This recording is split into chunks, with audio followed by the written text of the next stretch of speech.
We are just a few days away from the 9th anniversary of the announcement of the original Google Home speaker. Now, this changed smart homes forever and it had a ton of cool features, but over the last 9 years, a lot has changed, and some of them, I might be alone in saying this, aren't for the better. Google Assistant just isn't performing like it used to, and it's not the top dog when it comes to voice assistants right now. So I'm really excited to announce that Google is making some huge updates today. They are actually removing Google Assistant from all of its speakers and going to replace it with Gemini, the new voice assistant that is all AI capable. Now, as the last Google Home fan, I'm really excited for this, as hopefully it will help improve my smart home and make changes to your home as well. Huge thank you to Google for letting me have a preview of all these features. Today we're going to talk all about it. Let's get started. Now, I was briefed on all of these features by the Chief Product Officer of Google Home, Anish Kadukaran, and he has been making some updates the last few months. I've been seeing him post on X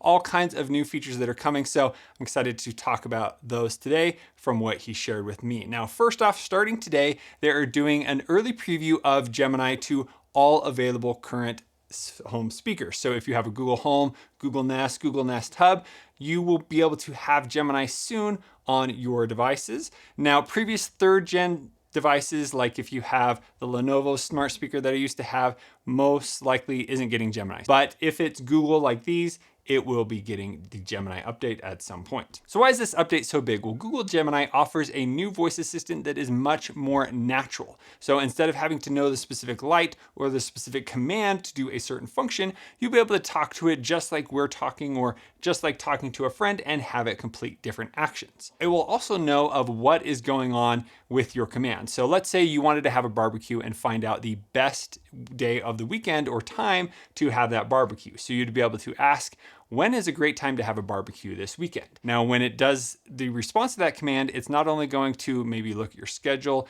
but it would also be able to look at the weather for the weekend and say, hey, it's gonna rain on Saturday, so Friday evening might be the best time for your schedule. So without you having to explain all those things, it will be able to understand what you want and give you the best response for that, which is really cool. So it's a lot more conversation based. Now, the Gemini model is also going to be used a little bit different than the personal Gemini model you may have used on your computer. They are aware that the speakers are going to be in your home, and so the responses need to be more available to everyone to hear instead of just you. So I thought that was pretty interesting, but with that, you will also have a different voice on Gemini on your smart speaker than you would on your phone. And then they have 10 specific voices just for the Google Home speaker, which is really cool. So you'll be able to go in and choose exactly what voice you would like to have in your home. So that's the first announcement, Gemini on all the Google Home speakers. Now, next up is Gemini Live. So you've probably seen Gemini Live before. This is where you can open Gemini on your phone. You can then start a conversation with it. You can even open a camera and ask it about things that it sees. Well, you will now be able to do that on your smart speakers. Now, the caveat here is it's only available on these three devices here. If you have a Google Nest Audio, a Google Nest Hub second generation, so the one where the glass goes all the way to the edge, or a Google Nest Hub Max. So those three will be capable of Gemini Live, and as how you will do this is you will say, let's chat. And then it will go into its conversational mode with Gemini Live. You'll be able to ask it questions and it will give a quick response. You can interrupt it and it will then take your question that you've asked it and incorporate that into its response. And so you can have that long conversation with it and brainstorm and do other things. Anish mentioned how he is using this in his home to have story time with his kids. Well, he'll simply say, let's chat, and we're gonna have a story about certain items. And then the kids can input different items and it will continue to go on of this story and this journey, which is something I've always had to do by myself. But now that Gemini's here, it will be fun to have a story created all naturally with this AI. Now, that's not like a feature, but that's just a fun thing you can do with the Let's Chat function. With Gemini being a more natural assistant, he mentioned how they've built framework around some of the things that you would expect, like around music, asking your home to control different smart devices and other things like that. So it knows the direction you want to go, but it is able to complete those commands in a much more natural way. So some of the examples here were with music. So maybe you don't know the song name or the artist for a music, but you remember that song being in a movie and you want it to play that song. So you could just ask it to play that song from the movie, whatever, and it will understand what you're talking about and be able to play that song. I think that's pretty cool as somebody who can't remember names very well. But my main problem is with lyrics. So you could actually ask it about the lyrics in a song and it would understand what those are and be able to give you a response based on that. Now, my response back to all of this about music was, can the Nest displays have lyrics? Is that something that we lost many years ago with Google Play Music? And the answer was, we'll get back to you. So I will get back to you as well when I find that out, but hopefully we have something there with lyrics because I need help with that. So that's really cool that you'll be able to ask for music and easily have the song that you want readily accessible. I'm sure it will still have the feature where you can ask it what song it is and you could do a little hum and it will play that song. So that would be nice. With podcasts, you'll be able to do the same. So if you are listening to a podcast and you want to have a conversation about something they're talking about, you would be able to ask Gemini for more details and learn, taking the things that they said in the podcast a little bit further on your own search. Now, another big thing that we use is shopping lists in the home. So they mentioned that if you are wanting to make a certain meal, instead of going through and adding every item line by line to your shopping list, you'd be able to say, hey, I want to make beef stroganoff for dinner. And it would then automatically put in all those items that you need for that or whatever meal that you want, and it's automatically in your shopping list. You don't have to go and search for that. So I think that's a great improvement to some shopping list features. And then you'll also be able to ask it timers on specific things, like set a boil egg timer, and then it might ask you how many eggs are you doing, and then it would give you a response on how long you need for that egg, which is pretty cool. So you might be able to customize some of that, like how long you want that timer to be, and it will just always do that. But I think that's cool that it's doing some follow-up questions to then help get the right response for what you are looking for. Now, then we talked about adjusting your smart home devices, and this part I of course found very interesting. And many of the times I've said commands and it's turned off the wrong devices, but they mentioned that if you wanted to turn off specific devices, you would just say, turn off the ceiling lights, but leave the lamps on. And it would know the difference between the ceiling lights that you've put in there and the lamps in your room. And so it keeps the dim, nice lamps on without turning off all the lights in a room. So that's much more contextually aware versus just turning off the lights. I don't even know if turning off the lamps has worked before. So I think that's going to be some really great improvements in controlling your smart home, being able to just say whatever you want instead of know the specific devices you're trying to control. It could do that. Hopefully there's all kinds of updates there. So that is pretty much all we talked about on the new Gemini features coming to the Google Voice Assistant. So really excited to test that out in-house, see what that actually is like and what has been updated. Now, next up, we talked about new camera updates. So first, we're gonna talk about camera software. We'll talk about hardware later. So if you have any current Nest cameras, you may have seen that recently in the Google Home app, there have been some updates. So if we head here into the Google Home app, you can currently see the cameras just by tapping on cameras here. Let's go to my Nest Cam Outdoor that I have here. And you can see that scrolling, it took a second there, but it's now very quick. He called this scrubby. So it's very quick to go through. And as you can see, just a few seconds, I can easily scroll through my 24/7 history. No problem. Love how quick that is. Now I can also swipe down to hide it. I can swipe up to go to full screen. This is a feature coming soon, but you would be able to double tap left and right to then have it go forward or back. So those are some of the new enhancements, and then load times and other things like that are much quicker than they have been in the past. So they've currently improved some of the things about the Google Home app, but they're making a huge update to the app and how it functions. One other thing in the app here is if you go to the activity feed, you can see that the labels are telling you what is happening on camera. Children playing on the patio, person walked by, children playing, even people's names. It knows who the person is and it can know that, which is great because another camera I have, whenever somebody comes into the frame, it says, hey, a package has been delivered.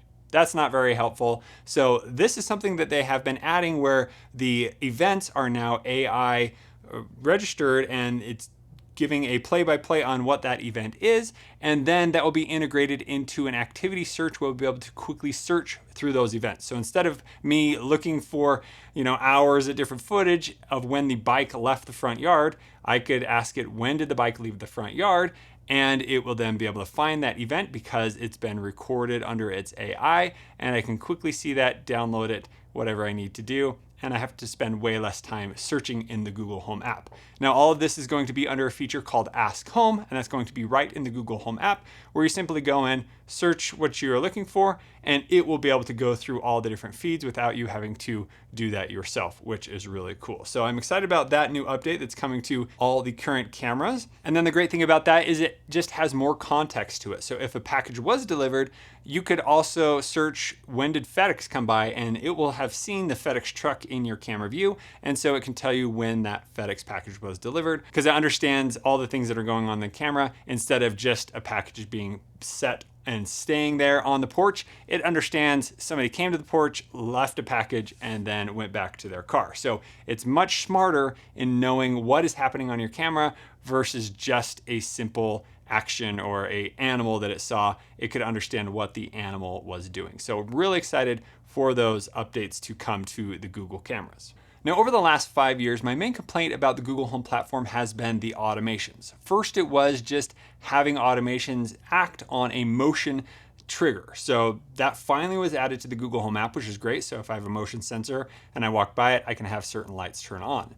But lately, it hasn't been able to control my Serena smart shades with automations in the Google Home app. Now, this has been going on for a long time. Every single person I met at Google, I said, hey, this doesn't work. Well, in the last month, there was an update to the Google Home app, and they changed a ton of things with automations, and now you are able to control those shades, all kinds of shades, with automations in the Google Home app, as well as they've added a bunch of different devices that can be controlled. So that's great to see that there is some action on devices being updated. So I'm cautiously optimistic about all these new changes, but that is a good sign that things are happening and things are changing in the right direction. There's some other big updates in the redesign of the 2025 Google Home app that we will see in the next coming weeks. And they've kind of simplified how it works and where everything is, adding a search bar to find certain things of your search. And now you will have 3 tabs. At the bottom, you'll have your home, which will quickly allow you to find your devices, and you can go from all the devices in your home to your different lights, to your climate controls with fans and other thermostats. And then you'll also have your cameras. And then the next tab will be your activity tab. It will be able to have all of your Google devices and showing what activity they have, but it will now be compatible with third-party devices. So it will let you know when certain devices had activity, where it's turning on or off, or motion.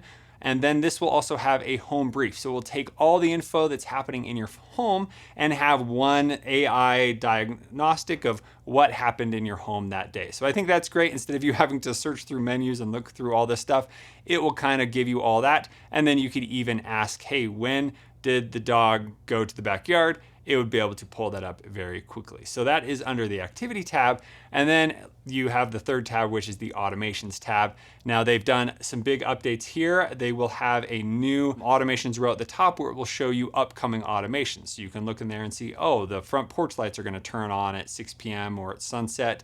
And then you can see the upcoming automations there. So if somebody in your home hadn't ever used that, they could go in there and see what automations are coming next.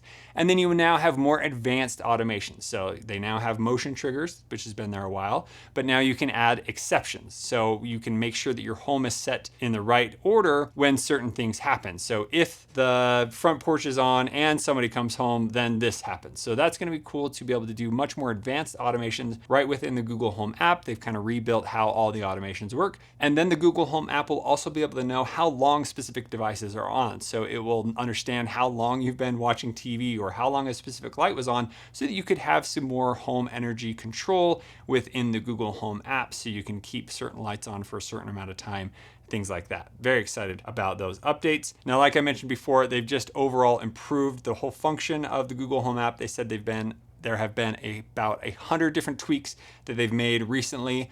So really excited to play with the Google Home app a little bit more once the full new redesign is available. So far we've just been talking about the software updates that are coming to existing devices, your Nest speakers, your Nest cameras, and all that. Now I don't have the full list of devices in front of me, but I'm pretty sure this was every device from Google that is available in the Google Home app. So if you have an old Nest camera, Nest Drop Cam that is in the Google Home app, I don't know if the Drop Cam is, but the one after that, if it's in the Google Home app and you were able to port it over from the Nest app, it will have access to these features I've talked about. So that's really cool. They are set on letting you keep using your devices you have and showing you they will continue to work long term. There are some of those things where you can only use those for like the Gemini Live, but for the most part, you'll be able to continue to use all the devices you currently have without upgrading. Now, more on that in a bit, but next up we have Nest Aware. So they are no longer having the name Nest Aware. It is now called Google Home Premium. So they still have two tiers. So you have the standard tier of $10 a month, and you have the advanced tier of $20 a month. So that is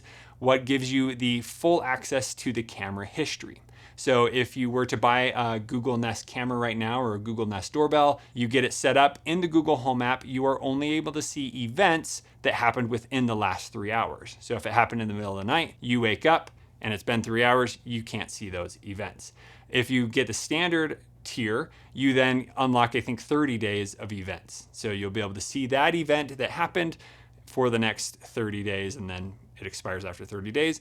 And the $20 tier gives you access to 10-day 24/7 history and I think 60 days of events. So I think if you're using a Google camera, it's great to have that tier, but now they're simplifying it into these new Google Home Premium tiers. Now, another big change with this is if you are already using some of the other premium tiers from Google, like the Google AI Pro or the Ultra or Google One, they are going to incorporate Google Home Premium within those subscriptions. So you may not have to have 2 subscriptions anymore. They will all be a part of one subscription. So this may end up saving you money, which is going to be cool.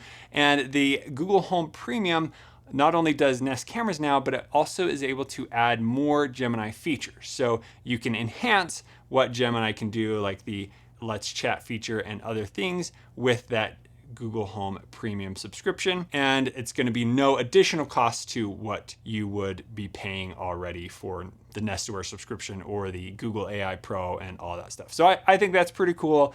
They did just raise prices, but overall, I'm glad they're adding more value to the subscriptions you have without asking for another new subscription, which is great. Next up is the new Google Home app. I already mentioned some of these, but a few other updates is in the Home tab, you have the quick scrubbing through timeline.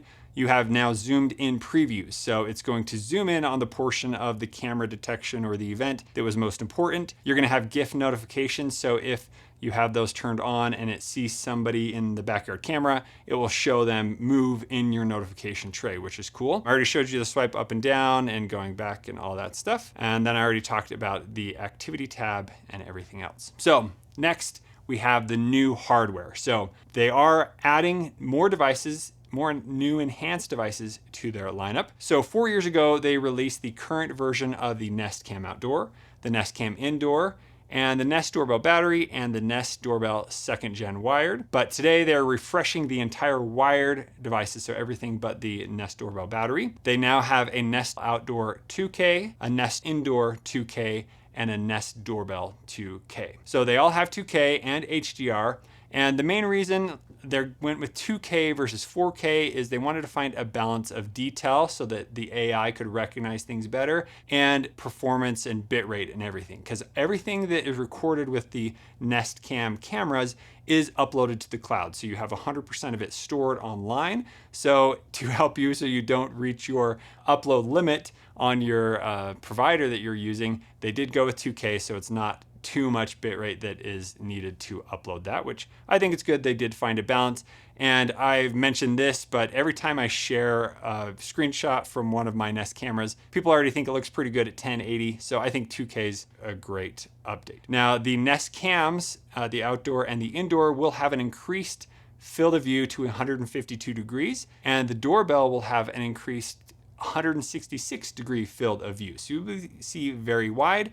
And the doorbell also supports a 1-to-1 aspect ratio. So you're going to be able to see very wide all of your porch and more left to right compared to the current version of the Nest doorbell, and compared to like the Nest Low, you'll be able to see a lot higher and a lot lower. And then that allows them to zoom in on those previews so you can have a better view of what's actually going on. And then one thing that I thought was interesting is you can actually zoom in the camera to exactly where you want to see and keep it permanent in that zoom. So maybe you don't need to see the left and right as much, so you can pull it in, or the floor as much, and then stay on that zoom, which is a pretty cool little update. Now, as for night vision, that's going to stay the same as the other cameras where you have the LED IR night infrared lights, but they have increased the sensor size, so it will be able to stay in color mode for longer at night and in the morning with a 120% increase in light. I think that's a good upgrade. Now, the biggest complaint I've heard about the Nest Cams is if you're not paying for the premium subscription, when you do have it, you only have that 3-hour time window to see your events. But with these new cameras, they have upgraded that to double the amount of time. So for 6 hours, you'll be able to see all the events, and the events will be 10 seconds long for the last 6 hours, which I think that's a great improvement. If something happened in the middle of the night, you woke up, you would still be able to see that event and have it recorded and download and share. So that's great. If you do need more time, if you want longer events, that's when you would need to go with premium. And then, like I mentioned before, you get that 10-day 24/7 history, which I love, that you can scroll through and you can see everything without missing a second, which is really nice. Did they add the ability like Nest had to do time lapses? I don't think so. Should they? Yes, they should. If they're listening, I would still love to see a time lapse feature. I choose the time, you give me a time lapse based on that because it's all recorded. I definitely need that. Now, all of these cameras have a few different colors. The indoor Nest Cam comes in snow, hazel, and berry.